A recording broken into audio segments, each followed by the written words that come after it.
This is a webinar about the person page on the FamilySearch Family Tree. And so this presentation will be about 30 minutes. And we will have about 30 minutes for questions that you may have. So let's go ahead and jump right in. So as you see on the handout, the objective of this webinar is to help you learn how to add, edit, and standardize information of an individual on the person page in FamilySearch Family Tree, and also learn the basic features of vital and other information sections in the tree. So as you see here on the handout, there's a link to this page that shows you the purpose of the family tree, which is essentially to build your tree with as much ease as possible, to collaborate with others, and to connect with other family members who may also be working on the same people on the FamilySearch Family Tree. So I'll go ahead and go to a person page on Family Tree, and we'll go through it. So here we have Catherine Jane Stearns, and this is the About section on her person page. So the first thing you see here on the left of your screen is a brief life history of Catherine Jane. So as you see here on the bottom, it will say this life history was computer generated. So as you put information on the person page, the site will automatically generate a brief life history for every person. But as you can see here, you can also edit the brief life history if that is something that you want to do. So I'll go ahead and show you how to do that. All you have to do is go to Details, and you scroll all the way down to the bottom.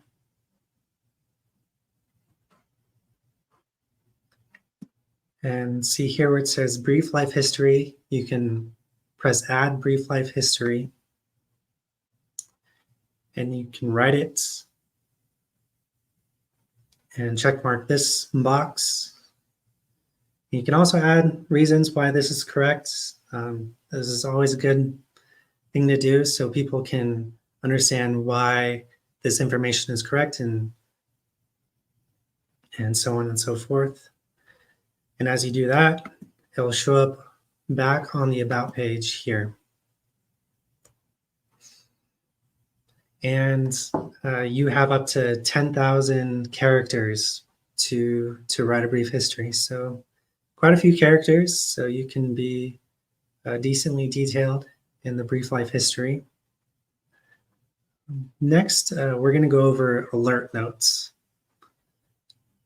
So I'm just going to be following the handout. So if you follow along with the handout, you'll be following along with the presentation. So alert notes are good when you're collaborating with others on someone's person page. And so let's say you have some questions about someone's birthplace or anything about this person in general, and you want other people to be aware of that before they start changing information on the person page, you can go to Collaborate. And then here on Collaborate, you can go to Add Note. And see up on the top of the page here, you have Alert Note. So if you want to make sure this is an alert note that people read before they start making changes, you can check mark that. And then I'll just do an example here. So you can title your alert note and then write what it's about. And I'll just write this is an alert note. And press Save.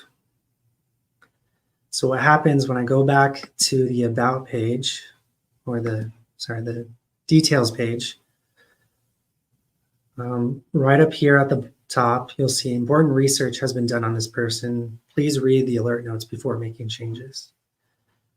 So if anyone is looking at this page and is intending to change information, they'll see this note first, and hopefully they'll press on it. And once they press on it, it'll bring up the alert note that they can read. Yeah. So there we go. That's alert notes for you. So let me go ahead and delete it before we move on.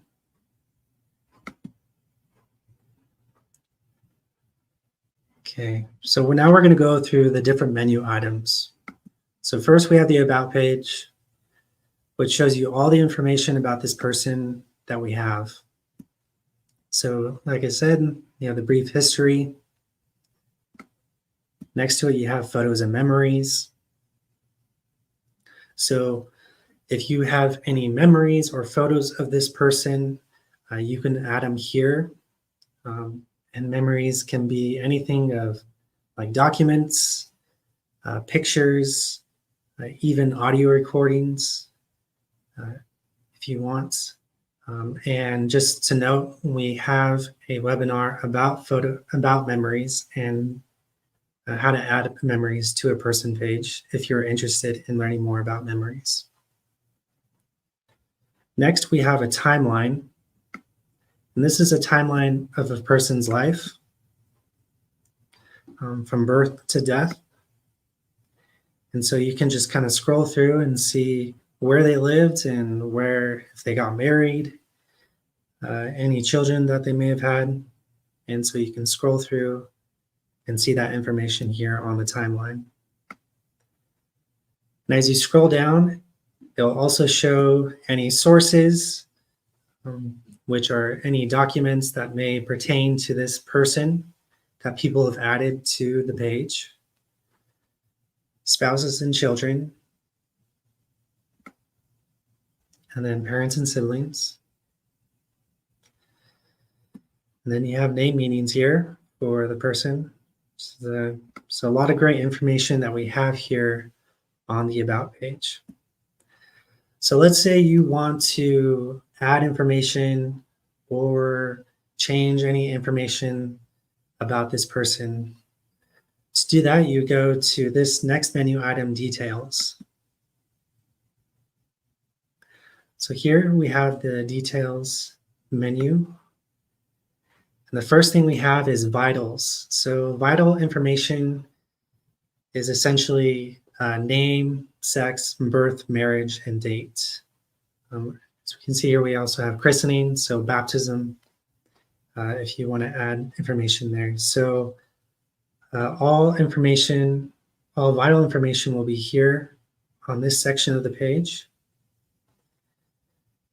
And if you want to change that information, as you see here next to each thing here, so name, birth, death, you have a pencil icon.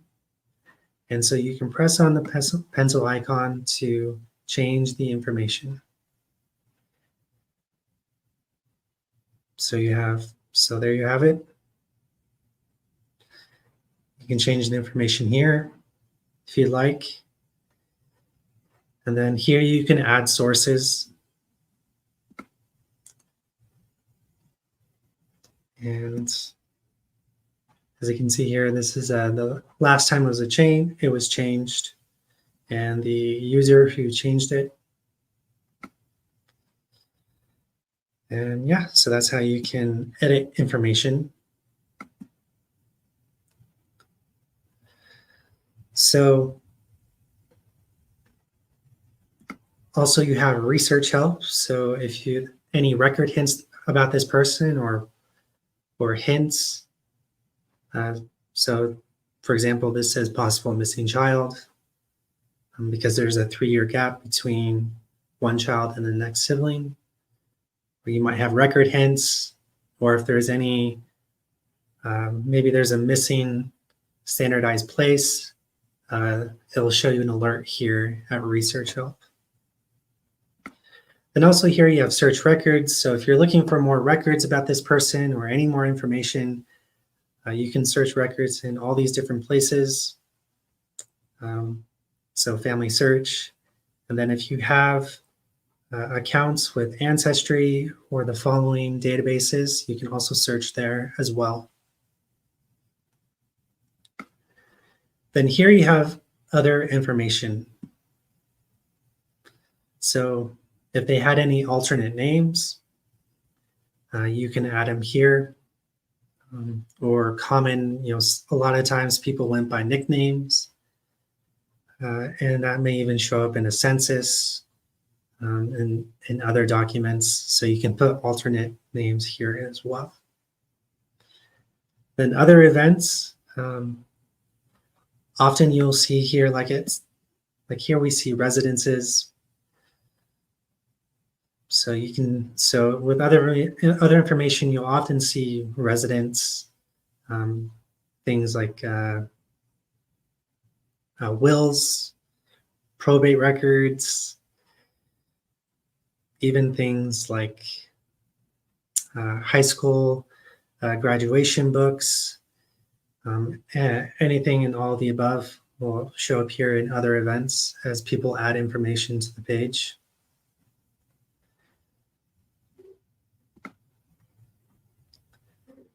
And then here you have facts. You can add facts about this person that you may know.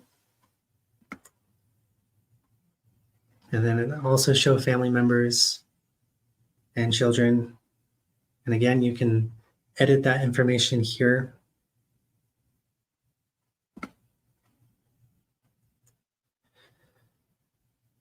And then I just want to briefly explain other relationships. So you can add any other relationships that you may that may pertain to this person.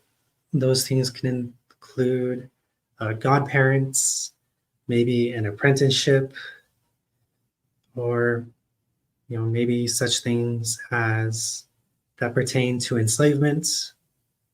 So any other relationships that are not biological, you can add here in other relationships. So before we move on, I just want to briefly explain a couple things about standardization or standards that we have here at FamilySearch.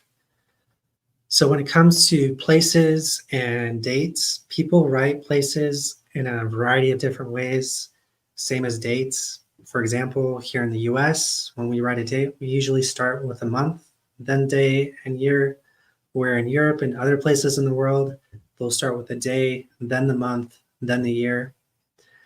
And so at FamilySearch, we try to standardize that information so it's more easily searchable,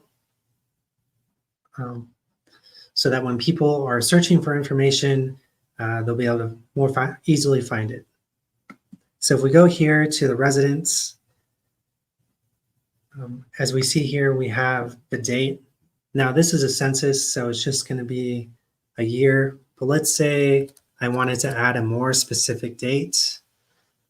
So I can add 24, let's say like March 15th, 1900.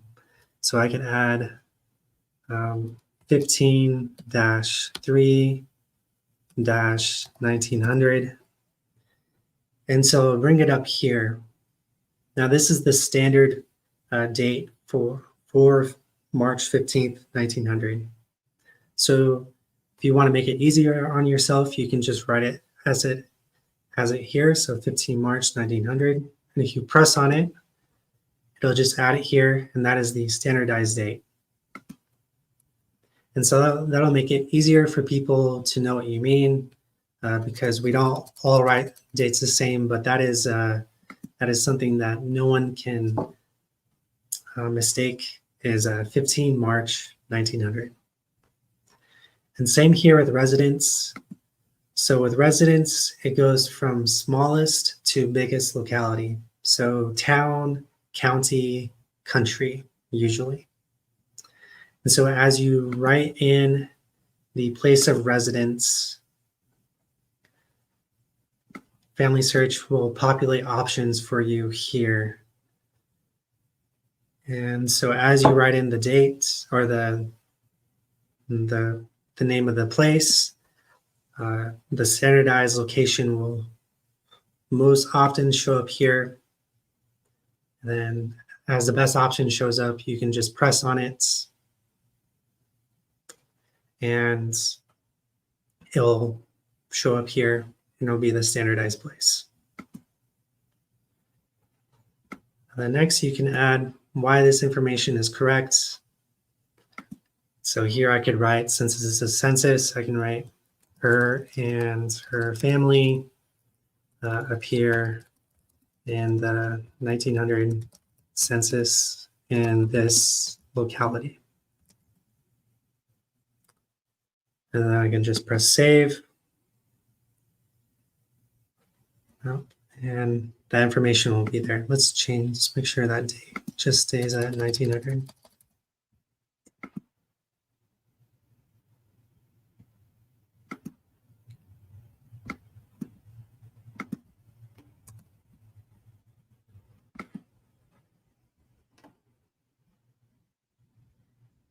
Okay. So we'll move along to the other item menus. So here we have sources, which are any documents that people have added about this person. And so you can look through and see all the sources here. And you can press on one and it will show you more detailed information about the source. And you can add more sources here on the top by pressing add source. And so let's say you have, so you can press any of these options to add a new source. Also pressing on this detail view will just show you who added the source. And all the information about the source as well.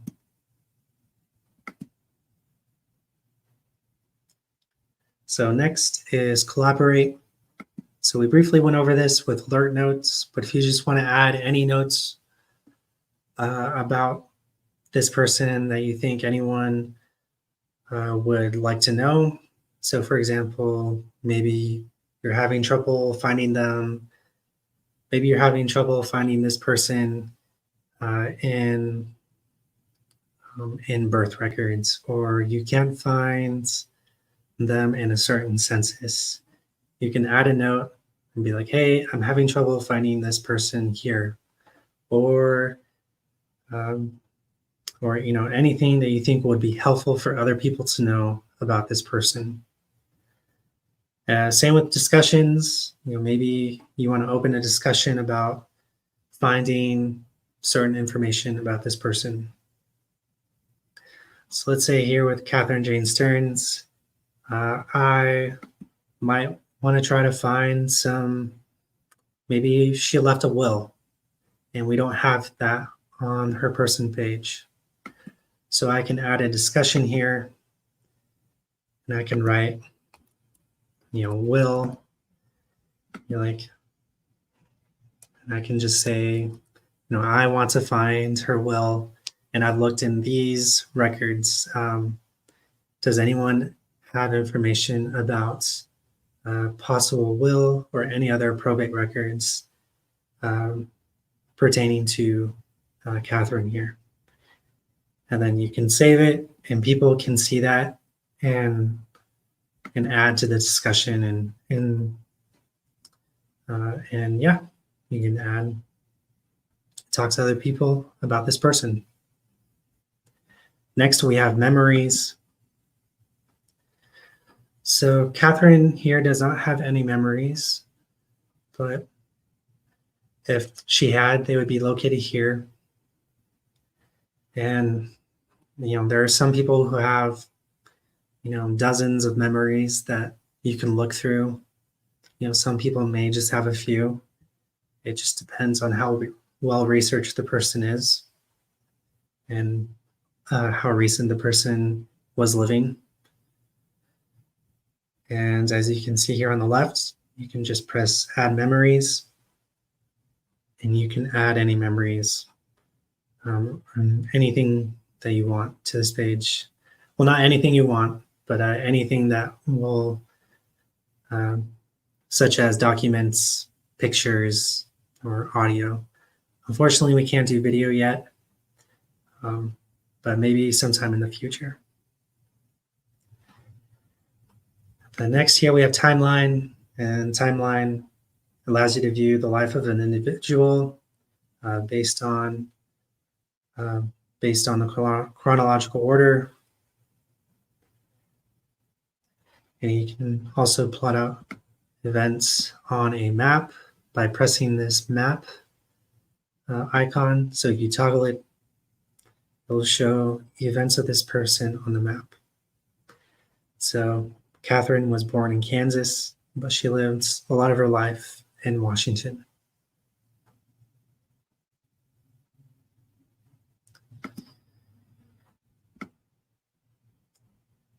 And yeah, so that is all we have about the person page. So going back to our objectives, hopefully we've learned how to edit, standardize the information on an individual on the person page, and all basic features and other information sections in the tree.